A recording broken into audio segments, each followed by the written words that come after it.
So, how would you describe St. Louis' sports culture? I would say that the colleges have sprung up, and when I say the colleges, you've got big followings for both University of Missouri or Mizzou and Illinois. Those games are on all the time, and the bragging rights game, as they call it, is coming up here this weekend. Mizzou Illinois basketball, which is played in St. Louis, and man, when Norm Stewart and Lou Henson were around, those games were straight up wars. And right now, both of those teams I think have 3 losses between them, so that should be a pretty good game this weekend. So the colleges have stepped in, so people follow the colleges. Certainly the Cardinals, certainly the Blues, City.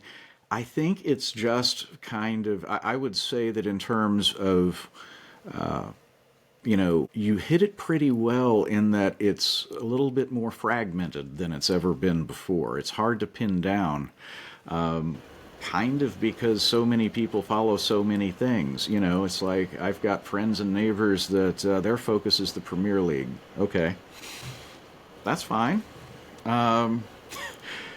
Because you've got so much coverage right now. When I grew up, there were 3 TV stations. You had ABC, NBC, and CBS, and those were your choices, and that's Mm. what you watched, and everyone followed those things. And right now, you can watch almost every game of any sport. And I think we're kind of seeing that in St. Louis. I would imagine you are to an extent everywhere.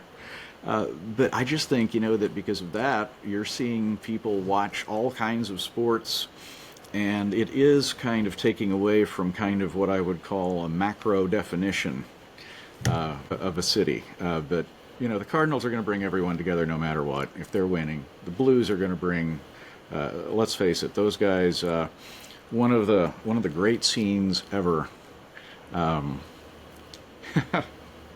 When the Rams moved the next Blues home game, the 2 owners came out and they were wearing the jackets of the other team, and they did the puck Mm. drop.